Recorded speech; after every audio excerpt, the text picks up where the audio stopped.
Welcome to my class student. It's English first flight. We are doing the chapter Nelson Mandela और यहाँ हम question answer करेंगे, comprehension question answer.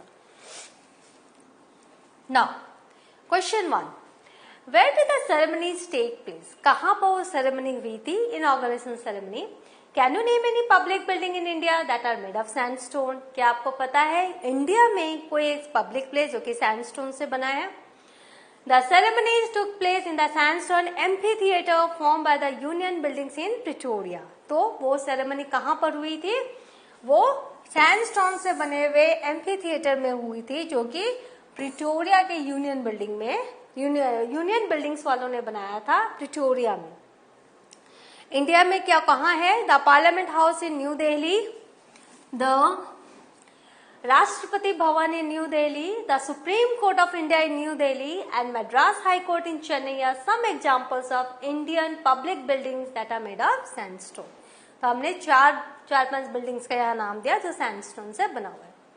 Now, can you say how 10th May is an autumn day in South Africa? Autumn का season कैसा होता है? जब पत्तियां झड़ने लग जाती हैं पेड़ों से. तो ये 10th मई को जब इनॉग्रेशन सेरेमनी हुआ था तो उसको ऑटम डे क्यों कहा गया? Mandela mentioned this because a new South Africa's first democratic non-racial government had born and the old oppressive government had fallen like fallen leaves in autumn season. तो Mandela ने क्यों कहा 10th मई autumn season है, autumn day है south Africa के लिए? क्योंकि उस दिन पहली डेमोक्रेटिक नॉन रेशियल गवर्नमेंट ने जन्म लिया था और वो जो पुरानी ऑप्रेसर गवर्नमेंट थी वो गिर चुकी थी जैसे कि falling leaves in autumn season. Now question 3, at the beginning of his speech Mandela mentions an extra ordinary human disaster. जब उन्होंने अपना जो भाषण शुरू किया था ग्लोरी एंड होप, तो उन्होंने कहा था an extra ordinary human disaster. What does he mean by this? What is the glorious human achievement he speaks of at the end? तो उन्होंने स्टार्ट किया था एक्स्ट्रा ऑर्डिनरी ह्यूमन डिजास्टर से और उन्होंने अंत किया ग्लोरियस ह्यूमन अचीवमेंट पर. तो इसका क्या मतलब है? The extraordinary human disaster was the practice of apartheid in South Africa. मैंने आपको बताया उस समय ये जो apartheid एक ऐसा वहां बुना गया था साउथ अफ्रीका में, ये चल रहा था काफी कुछ, जो ब्लैक लोगों को उनके कलर के कारण उनको डिस्क्रिमिनेट किया जाता था और उनको उनके जो बेसिक राइट्स हैं उनको नहीं दिए जाते थे. During apartheid regime there was racial segregation based on skin color of people. जो व्हाइट्स हैं उनके लिए सारी सुविधा थी और जो ब्लैक्स हैं उनको इंसान ही नहीं समझा जाता था. Black people didn't have proper constitutional rights. यहाँ तक कि संविधान में भी उनके कोई राइट्स नहीं लिखे हुए थे. The end of apartheid regime and the beginning of a more tolerant society was the glorious human achievement. लेकिन नेल्सन मंडेला और कई ऐसे लोग जिन्होंने अपने देश को फ्री किया, उनके प्रयास के कारण क्या हुआ? एक टॉलरेंट सोसाइटी का जन्म हुआ. एक ऐसी सोसाइटी जहां पर काले गोरे का कोई भेद नहीं है. Was the glorious human achievement. By human disaster, Mandela means to say that colored people have suffered a lot due to discrimination at the hands of whites. लोग जो काले लोग थे, ब्लैक पीपल थे, उन्होंने जो व्हाइट पीपल है उनके द्वारा बहुत सारी परेशानियां झेली. He considered it as great glorious human achievement that a black person became the president of a country. और आज ऐसा ग्लोरियस मोमेंट आया है कि ये एक ब्लैक पर्सन वो प्रेसिडेंट बना है अपने कंट्री का. where the blacks are not considered as human being are treated badly. एक ऐसे देश का जहां पर जो ब्लैक पीपल थे उनको ह्यूमन बीइंग ही नहीं कंसिडर किया जाता था और उनको बहुत बुरी तरह से ट्रीट किया जाता था.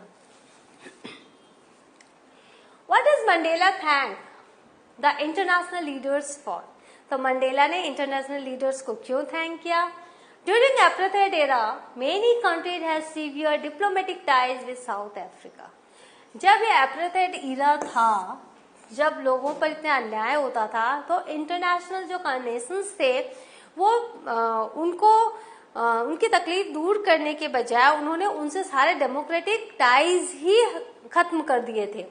डिप्लोमेटिक जितने भी टाइज थे वो खत्म कर दिए थे। On 10th May most of the country dignitaries were present to attend the swearing in the ceremony. लेकिन 10th मई को बहुत सारे नेशंस के बहुत सारे उच्च पद पर आसीन लोग आए थे ये सेरेमनी अटेंड करने के लिए। This was a gesture of international recognition to a newly born free nation. तो उनका आना इस बात का प्रमाण था, ये दिखा रहा था कि अब जो इंटरनेशनल जो रिकॉग्निशन मिल गई है इस न्यूली बॉर्न फ्री नेशन को, दैट इज साउथ अफ्रीका को, क्योंकि वो तुरंत नया नया जन्मा है, फ्री है और इंटरनेशनल लोग आए, डिग्नेटरीज आए हैं ये जताने के लिए कि हाँ अब हम तुम्हारे साथ हैं। Mandela felt privileged to be the host to them because not too long ago the South Africans were considered outlaws. तो मंडेला जो थे वो बहुत ही प्रिविलेज फील कर रहे थे इन सबको होस्ट करने के लिए एज ए गेस्ट। वो सबको एज ए होस्ट वो सब सारे गेस्ट को वो वेलकम कर रहे थे क्योंकि कुछ ही दिनों पहले the south African consider outlaws, जो अफ्रीका जो नेशन था उनको नकार दिया गया था, उसके एग्जिस्टेंस को नकार दिया गया था। He thus thanked all the international leaders for having come to witness his investiture as a president, since this event could be considered as a common victory for justice, peace and human dignity. तो उन्होंने कहा कि आपका जो आना है और आपने जो ये विटनेस किया है कि मुझे एज ए प्रेसिडेंट, आपने जो मुझे शपथ लेते हुए जो आप विटनेस कर रहे हो, आप गवाह बन रहे हो हमारा, ये एक कॉमन विक्ट्री है, हम सबकी एक विक्ट्री है, जीत है for justice, peace and human dignity. Justice के लिए, पीस के लिए और ह्यूमन डिग्निटी के लिए। हम इंसान हैं, हम एक डिग्निफाइड लाइफ जीने का हमारा राइट है, उसको आप सब यहाँ आकर विटनेस कर रहे हो। That's why he welcome all the international guest. What ideals does he set out for the future of South Africa? तो साउथ अफ्रीका के फ्यूचर के क्या क्या आइडियल्स सेट किए नेल्सन मंडेला ने। Mandela set out the ideals of poverty alleviation. सबसे पहले उन्होंने कहा कि हम गरीबी हटा देंगे, removal of suffering of people, और जितने भी दुख हैं लोगों के उनको हम दूर करेंगे। He also set the ideal for society where there would be no discrimination based on gender or racial origins। और उन्होंने ये भी कहा कि अब इस देश में जाति के नाम पर, जेंडर के नाम पर कोई डिस्क्रिमिनेशन नहीं होगा। Now page 21, what do the military generals do? How has their attitude changed and why? Military generals salute Nelson Mandela। सारे के सारे लोगों ने उनको सैल्यूट किया, which is having its own importance, क्योंकि ये इसका एक बहुत बड़ा एक इम्पोर्टेंस है, महत्व है। As during apartheid era, क्योंकि जब वो apartheid era चल रहा था, they would have arrested Mandela। वो मंडेला को हर समय अरेस्ट करने के लिए तैयार रहते थे, जैसे ही ऑर्डर आएगा मंडेला को अरेस्ट कर लिया जाएगा। लेकिन आज वो उन्हें सल्यूट कर रहे हैं। The change in their attitudes are because of struggle and sacrifices put in by many heroes of South Africa। ये जो उनके जो एटीट्यूड में चेंज आया है, वो चेंज किसके लिए आया है? जो साउथ अफ्रीका के वो मेनी हीरोज जिन्होंने अब सैक्रिफाइसेस किया और आज इस कंट्री को इस मुकाम पे लाए कि black people as a black person as a president शपथ ले रहा है और ये सब उन्हें सल्यूट कर रहे हैं। This struggle not only ensured the freedom of south Africa but also brought a change of mindsets in many for many. तो ये जो फ्रीडम है इसने क्या किया है, माइंडसेट में एक चेंज लेकर आ गया। And Nelson Mandela believe that like hate love can also be taught. अगर नफरत सिखाई जा सकती है तो प्यार भी सिखाया जा सकता है। Like hate love can also be taught and human being is naturally oriented towards. और जो हम मनुष्य हैं, हम नेचुरली हम किस तरफ झुकते हैं? Towards love rather than hate. हम प्यार की तरफ ज्यादा जाते हैं, हेट की तरफ नहीं। और अगर हेट सिखाया जा सकता है तो लव भी सिखाया जा सकता है। The highest military generals of the South African Defence Force and Police saluted Mandela and pledged their loyalty। तो जो हाईएस्ट मिलिट्री जनरल्स थे साउथ अफ्रीका डिफेंस फोर्स के और जो पुलिस थे उन्होंने मंडेला को सल्यूट किया और अपनी लॉयल्टी दिखाई देश के प्रति। Their attitude to blacks had taken great change। अब कालों के प्रति उनका एटीट्यूड पूरा चेंज हो चुका था। Instead of arresting a black they saluted him, तो मंडेला को अरेस्ट नहीं कर रहे थे, उन्हें बस सल्यूट कर रहे थे। Now why were two national anthems sung, क्यों दो नेशनल एंथम्स गाया गया? The national anthem from old republic as well as new republic was sung to build a society devoid of any type of discrimination।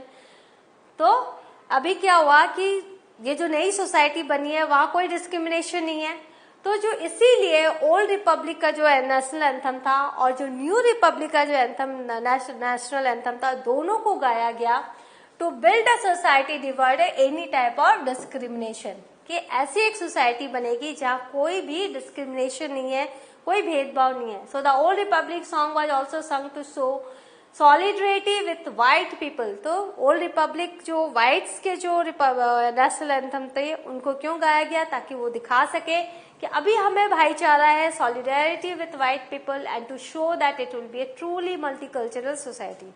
और ये बताया गया कि जैसे व्हाइट्स ने इन पर अत्याचार किया, ये व्हाइट्स पर अत्याचार नहीं करेंगे, क्योंकि ये जो नई सोसाइटी है वो डिस्क्रिमिनेशन के अगेंस्ट है और ये मल्टी कल्चरल सोसाइटी है।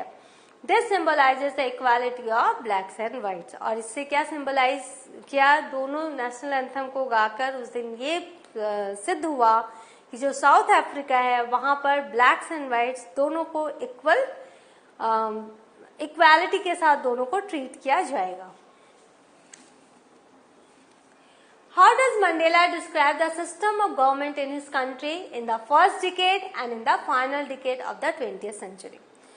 तो आपने देखा कि जो ब्लैक थे वो काफी तकलीफ से आए थे, तो जो 20th सेंचुरी का जो फर्स्ट डिकेड था उस समय कैसा गवर्नमेंट का सिस्टम था और सेकेंड फाइनल में कैसा गवर्नमेंट का सिस्टम था, मंडेला ने कैसे बताया?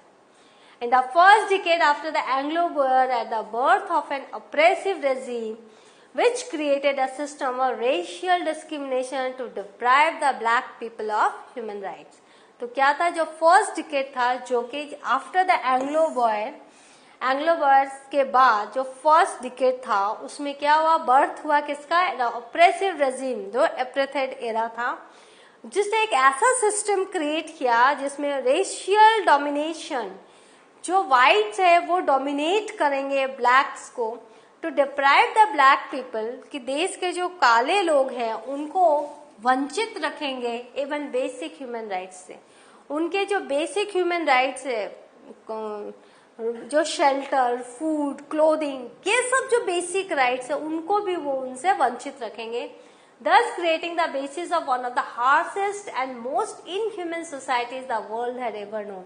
और इस तरह से एक जो फर्स्ट जो पीरियड था उसमें इतना हार्सेस्ट, इतना क्रूएलेस्ट एंड मोस्ट इनह्यूमन, बहुत ही अमानवीय सोसाइटी का जन्म हुआ था, जो कि वर्ल्ड ने कभी देखा ही नहीं था, इतना अमानवीय और इतना हार्श। लेकिन in the last decade of the 20th century the previous system had been overturn forever. अभी जो आया है समय, उसमें जो प्रीवियस सिस्टम है उसको बिल्कुल हटा दिया गया है फॉरएवर, हमेशा के लिए, and replaced by one that recognise the rights and freedoms of all people. और ये जो एरा है वहां रिकॉग्निशन हो रही है किनकी? Rights and freedoms of all people, सभी लोगों के राइट्स की और सभी लोगों के फ्रीडम्स की, regardless of the colour of their skin. और स्किन के कलर के ऊपर कोई डिस्क्रिमिनेशन अब नहीं होगा। तो यही अंतर था फर्स्ट एंड सेकेंड दोनों समय में। What does courage mean to Mandela? करेज का मतलब क्या था मंडेला के लिए? For Mandela, courage does not mean the absence of fear, but a victory over fear। करेज का मतलब ये नहीं कि आपके अंदर डर नहीं हो, आप एब्सेंस ऑफ फियर हो, लेकिन विक्ट्री ओवर फियर, डर के ऊपर जीत ही करेज है। Brave man need not to be fearless. Brave जो होते हैं जरूरी नहीं कि वो फियरलेस हो, निर्भय हो, but should be able to conquer fear. वो भी ब्रेव होते हैं जो अपने डर को जीतते हैं। Which does he think is natural to love or to hate? तो क्या नेचुरल है मंडेला के लिए? For Mandela, love comes more naturally to the human heart than hate। प्यार जो है हमारे जीवन में नेचुरली आता है, नफरत नहीं आती। Now page 24, what twin obligations does Mandela mentions? मैंने बताया था दो obligations क्या है? In South Africa or any nation, there are 2 obligations for a person. किसी भी देश में 2 obligations रहते हैं. The first is to his family, parents, wife and children. The second obligation is to his people, his community and his country. What did being free mean to Mandela as a boy and as a student? जब वो लड़के थे छोटे और जब वो student थे तो फ्रीडम का मतलब क्या था? How does he contrast the transitory freedoms with the basic and honorable freedom? तो जो ट्रांजिटरी फ्रीडम्स को उन्होंने कैसे कॉन्ट्रास्ट किया बेसिक एंड ऑनरेबल फ्रीडम से? As a boy for Mandela, the freedom meant a freedom to make merry and enjoy the blissful life. तो जब वो लड़के थे जो चाइल्डहुड में उनका जो फ्रीडम का मतलब था बस खुशी से जीवन व्यतीत करना और ये जो जीवन हमें मिला उसका आनंद लेना. Once anybody becomes an adult, then antics of childhood look transitory. लेकिन जब हम बड़े हो जाते हैं तो बचपन के जितने भी हमारे मीनिंग्स होते हैं वो ट्रांजिटरी होते हैं, वो परमानेंट नहीं होते. Most of the childish activities wasteful from an adult perspective. और हमारे जितने भी बचपन की हरकतें हमें ऐसा लगता है कि जब बड़े होते हैं कि वो एक वेस्टफुल था, वो हमने बर्बाद कर दिया उस समय. Once you are adult then you have to earn a livelihood. जब आप बड़े होते हैं तो आपको लाइवलीहुड, आपको कुछ अर्न करना पड़ता है. Then only you get an honourable existence in the family. जब आप बड़े होके कुछ बनते हो तभी आपको अपने फैमिली में एक ऑनरेबल पोजीशन प्राप्त होती है और सोसाइटी भी आपको रिकॉग्नाइज करता है. तो उनका यही मतलब था ट्रांजिटरी और ऑनरेबल एग्जिस्टेंस के लिए. Now does Mandela think the oppressor is free? Why not? क्या मंडेला को लगता है जो ऑपरेशर है, जो दबाता है, वो फ्री है? अगर है तो क्यों, नहीं है तो क्यों? Mandela does not think that oppressor is free. Mandela कहते हैं जो आप पे अत्याचार करते हैं वो भी फ्री नहीं है. Because the oppressor is the prisoner of hatred. क्योंकि वो भी बंदी हैं किसके? नफरत के. Prejudice and narrow mindedness. वो भी प्रेजुडाइज मतलब वो भेदभाव करते हैं और उनकी जो उनमें नैरो माइंडेडनेस है, वो उनके विचार बहुत छोटे हैं. He feels that both the oppressor and the oppressed are robbed of their humanity. उनको कहते हैं जो ऑपरेशर है, जो दबा रहा है, जो ऑपरेस्ड है, जो दब रहा है, वो दोनों ही ह्यूमैनिटी से वंचित है, उनसे छीन ली गई है ह्यूमैनिटी या मानवता. So what have we learned? We have that comprehension question answer. In the next class, I will do more question answers from the text. Till then, learn it, understand it, and please practice it while writing. I will be here in the next session. Thank you.